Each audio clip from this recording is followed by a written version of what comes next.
Narraciones breves de fisiología previas a la clase. Lo que debiste leer pero que aquí te narramos. Esta es una edición especial de los textos, y por qué, especialmente preparada para que la escuches camino a la universidad. Lo que haremos será relatar la parte de los textos, y por qué.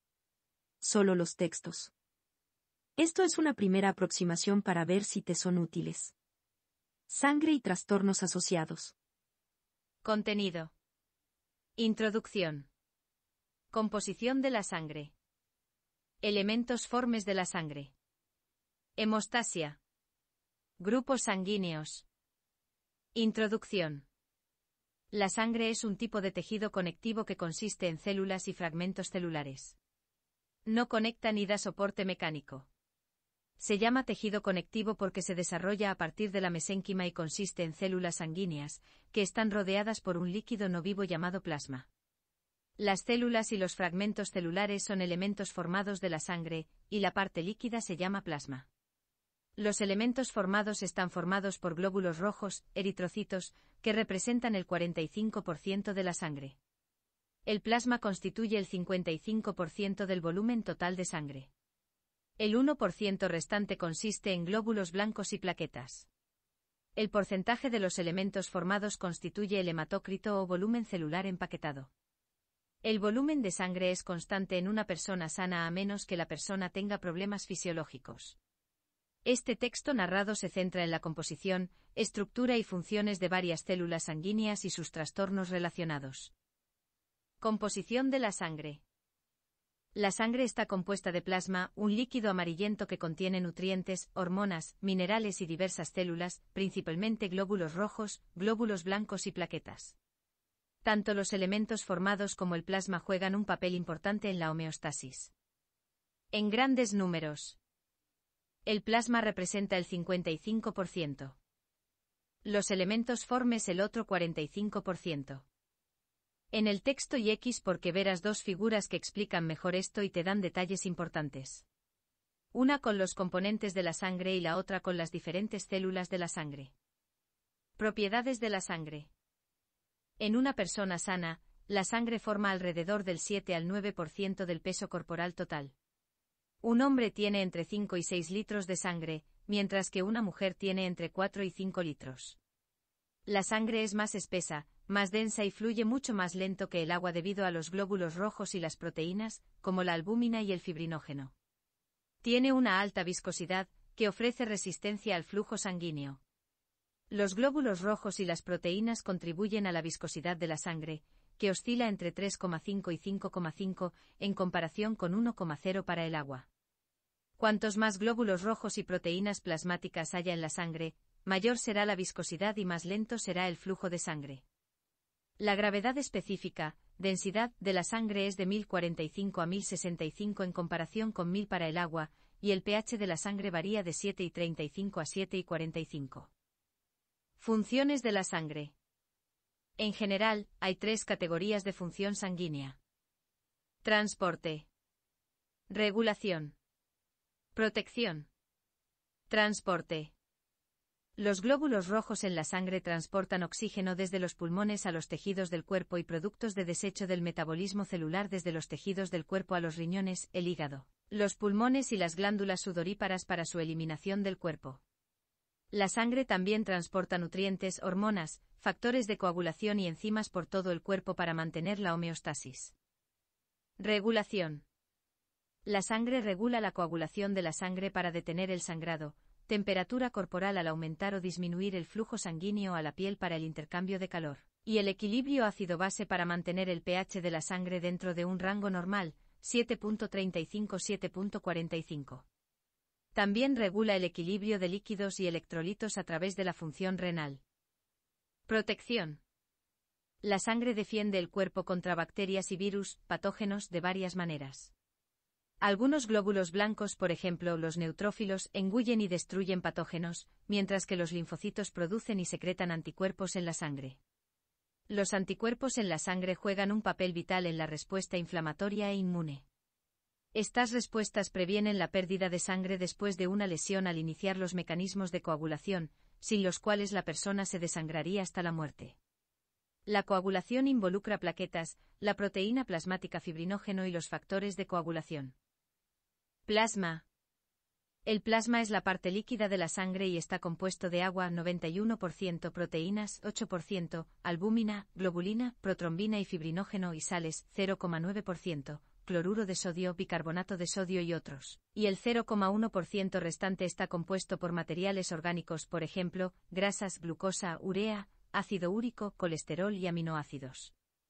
Las células sanguíneas están compuestas por eritrocitos, glóbulos rojos, leucocitos, glóbulos blancos y trombocitos, plaquetas. Estas sustancias dan al plasma una mayor densidad y viscosidad que el agua. Agua en plasma. El agua en el plasma está disponible para las células, los tejidos y el líquido extracelular del cuerpo para mantener la homeostasis. Es un disolvente donde se producen reacciones químicas entre reacciones intracelulares y extracelulares. El agua contiene solutos, por ejemplo, electrolitos, cuyas concentraciones cambian para satisfacer las necesidades del cuerpo. Proteínas plasmáticas. El plasma contiene 3 tipos principales de proteínas: albúminas, globulinas, fibrinógeno. Las proteínas plasmáticas constituyen el 7% del plasma, y estas proteínas permanecen en el vaso sanguíneo, ya que son demasiado grandes para difundirse a través de los capilares y son responsables de crear la presión osmótica de la sangre. Cuando las proteínas plasmáticas se pierden en pacientes que sufren quemaduras, el líquido se mueve hacia los tejidos, causando edema por un proceso llamado ósmosis. Albúmina. La albúmina es la proteína plasmática más abundante, alrededor del 60%. Se sintetiza en el hígado y su función principal es mantener la presión osmótica plasmática. Las albúminas también actúan como moléculas portadoras de otras sustancias, como hormonas y lípidos. Globulinas. Las siguientes proteínas plasmáticas más abundantes son las globulinas, alrededor del 36%. Se sintetizan a partir del hígado y los linfocitos B. Se dividen en 3 grupos en función de su estructura y función: alfa-globulina, beta-globulina, gamma-globulina. Las globulinas alfa y beta son producidas por el hígado, y transportan lípidos y vitaminas liposolubles. Las gamma-globulinas son inmunoglobulinas, que son proteínas complejas producidas por los linfocitos, y tienen un papel vital en la inmunidad. Previenen enfermedades como el sarampión y el tétanos. Fibrinógeno. El fibrinógeno, que se sintetiza en el hígado, forma aproximadamente el 4% de las proteínas plasmáticas, y es esencial para la coagulación de la sangre. Cuando se elimina el fibrinógeno y varias otras proteínas involucradas en la coagulación, el líquido restante se llama suero. Electrolitos plasmáticos. Los electrolitos son moléculas inorgánicas que se separan en iones cuando se disuelven en agua. Están involucrados en la contracción muscular y la transmisión de los impulsos nerviosos, y desempeñan un papel en el mantenimiento del pH de la sangre. Los iones están cargados positivamente, cationes, o cargados negativamente, aniones. El catión plasmático principal es el sodio, Na, y el anión principal es el cloruro, Cl. Gases. El oxígeno, el dióxido de carbono y el nitrógeno son los principales gases disueltos en el plasma. El oxígeno es transportado por la hemoglobina en los glóbulos rojos, y parte se disuelve en el plasma. La mayor parte del dióxido de carbono es transportado por iones de bicarbonato en el plasma. Nutrientes y productos de desecho del metabolismo. Nutrientes como aminoácidos, ácidos grasos y glicerol se obtienen de la digestión de los alimentos en el tracto gastrointestinal. Son vitales para la función celular. Los productos de desecho del metabolismo de las proteínas, como la urea, la creatinina y el ácido úrico, se transportan en la sangre a los riñones para su eliminación. Elementos formes de la sangre. Los elementos formados de la sangre consisten en glóbulos rojos, glóbulos blancos, plaquetas, glóbulos rojos. Los glóbulos rojos también se conocen como eritrocitos y son pequeños discos bicóncavos. La forma bicóncava es mantenida por una red de proteína llamada espectrina, que también permite que los glóbulos rojos cambien de forma a medida que se transportan a través del vaso sanguíneo. Hay aproximadamente entre 4 y 5,5 millones de glóbulos rojos en cada milímetro cúbico de sangre. Son de un color pálido que es más claro en el centro. Los glóbulos rojos jóvenes contienen un núcleo, sin embargo, el núcleo está ausente en los glóbulos rojos maduros, al igual que cualquier orgánulo como las mitocondrias. La función principal de los glóbulos rojos es transportar los gases respiratorios oxígeno y dióxido de carbono, aproximadamente el 20%. Como los glóbulos rojos carecen de mitocondrias para producir energía, trifosfato de adenosina, utilizan la respiración anaeróbica para producir energía y no utilizan nada del oxígeno que transportan. Hemoglobina. La hemoglobina está compuesta por la proteína llamada globina unida al pigmento que contiene hierro llamado hemo. Cada molécula de globina tiene 4 cadenas polipeptídicas que consisten en 2 cadenas alfa y 2 beta. Cada molécula de hemoglobina tiene 4 átomos de hierro, y cada átomo de hierro transportará una molécula de oxígeno, por lo tanto, una molécula de hemoglobina transportará 4 moléculas de oxígeno. Hay aproximadamente 250 millones de moléculas de hemoglobina en un glóbulo rojo y, por lo tanto, un glóbulo rojo transportará 1000 millones de moléculas de oxígeno.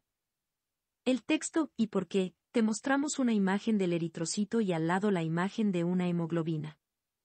Formación de glóbulos rojos. Los glóbulos rojos se forman a partir de las células madre en la médula ósea roja. En la médula ósea, las células madre multipotentes se dividen para producir células madre mieloides, que se dividen para producir eritroblastos. Los eritroblastos se desarrollan en la médula ósea roja para formar glóbulos rojos.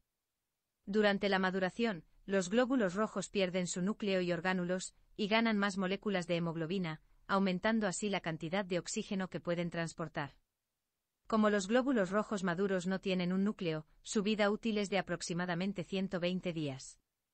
Se estima que aproximadamente 2 millones de glóbulos rojos se destruyen por segundo, sin embargo, estos se reemplazan con un número igual para mantener el equilibrio.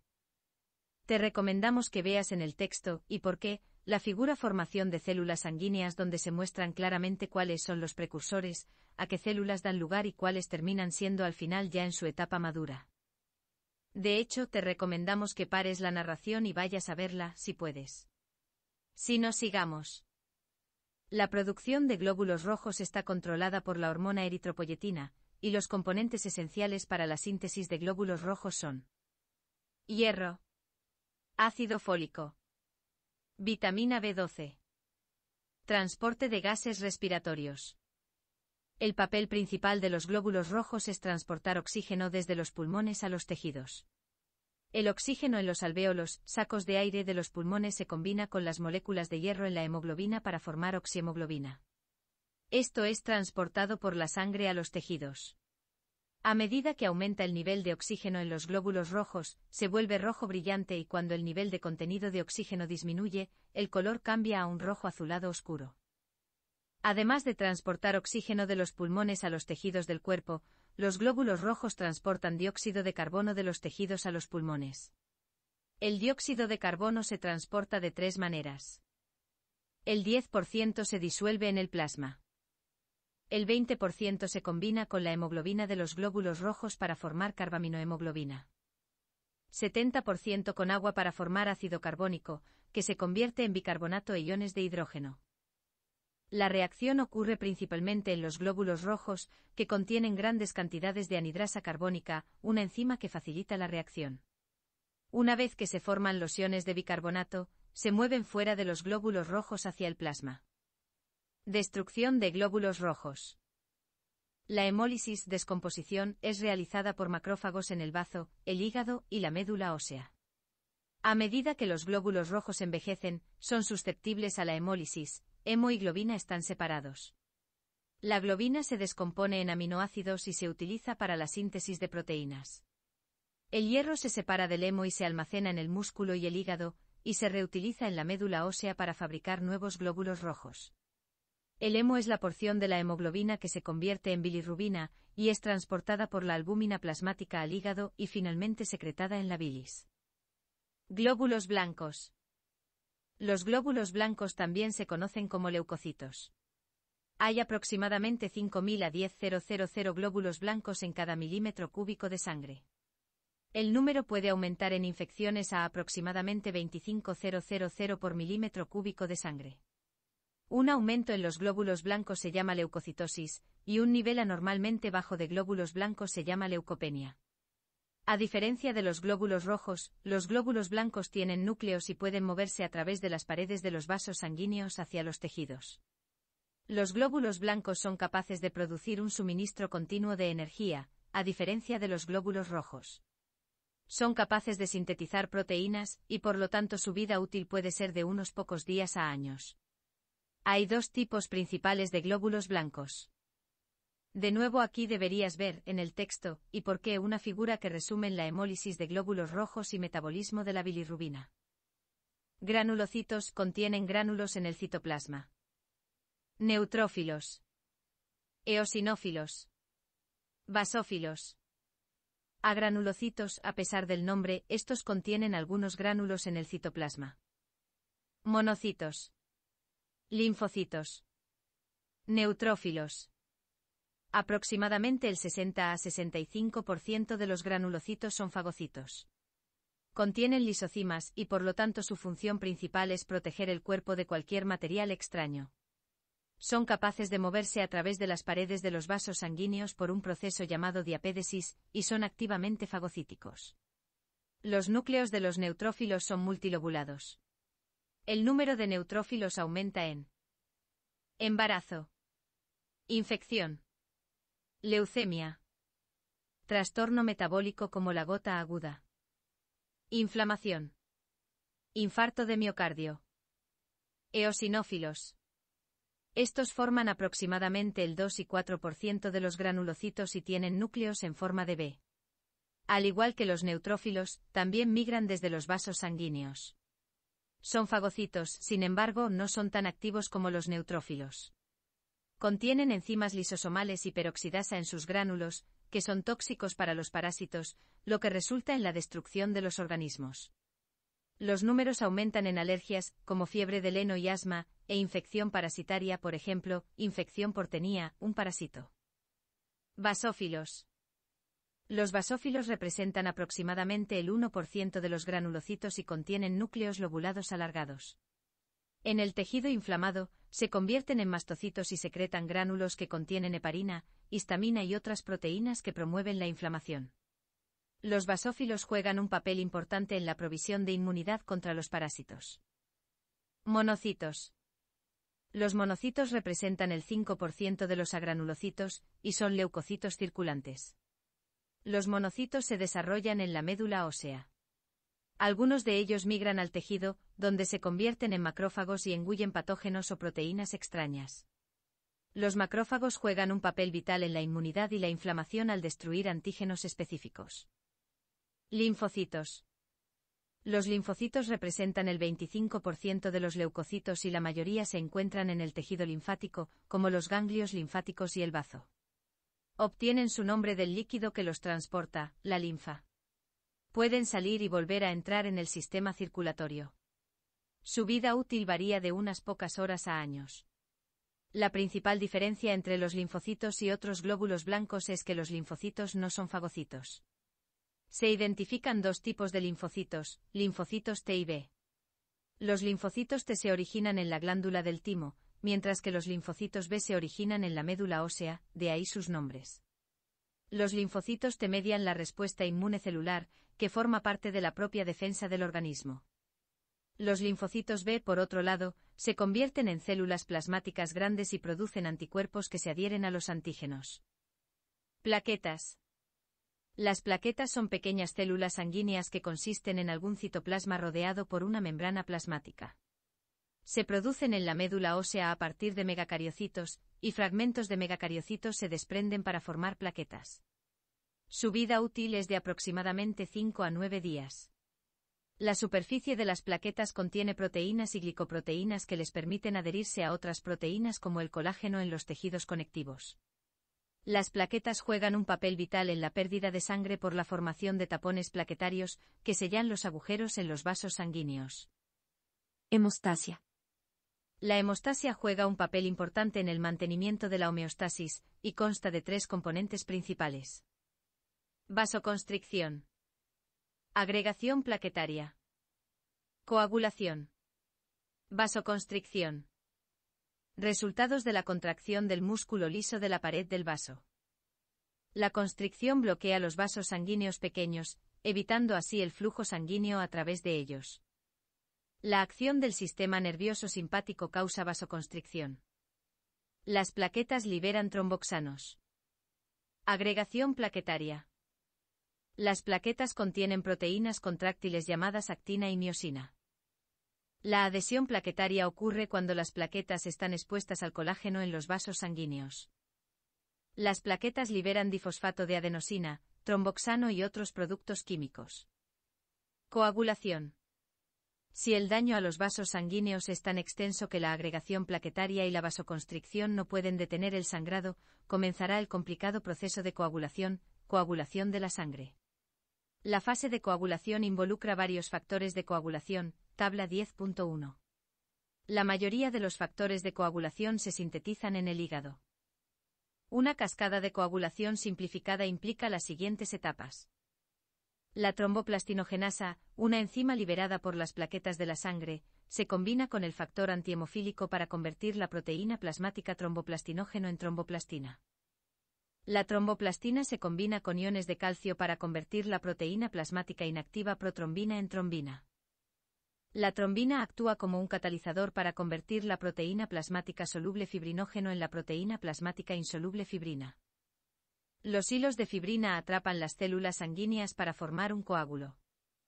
Una vez que se forma el coágulo, el vaso sanguíneo dañado sana, y esto restaura la integridad del vaso sanguíneo. Se han identificado dos vías para desencadenar un coágulo de sangre, las vías intrínseca y extrínseca.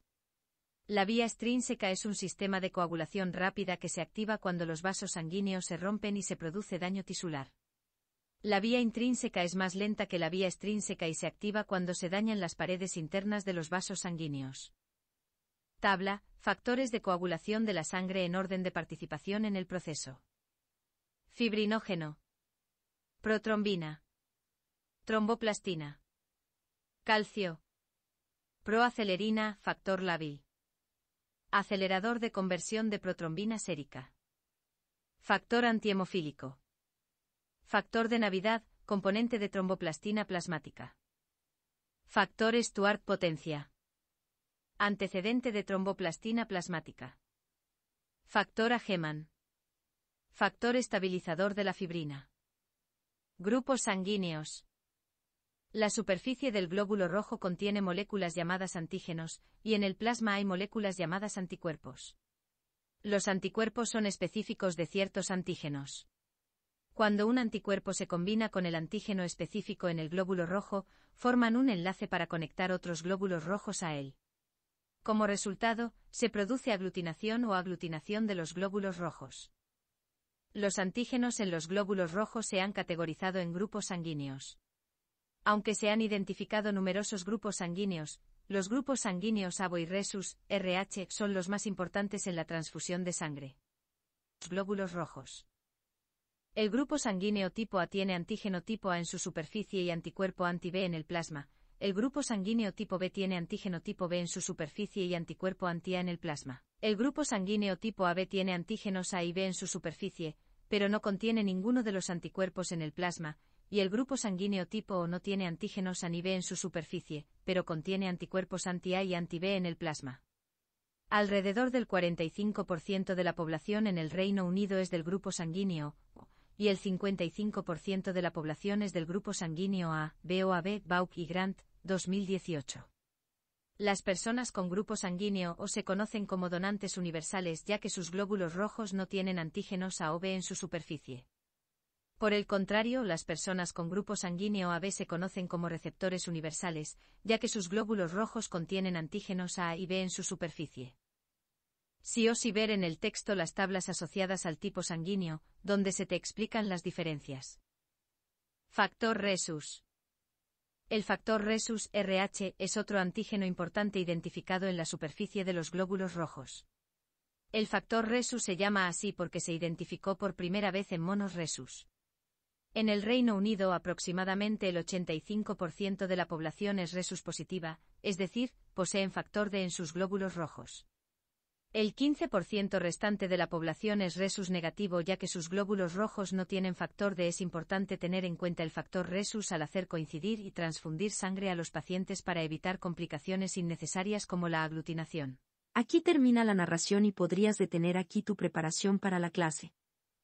Este material fue especialmente preparado y adaptado como narración por el docente Dr. Sergio Alberto Koenig, SAK. Aclaraciones. Esta narración está basada en los textos que tienes disponibles en el aula, texto y por qué.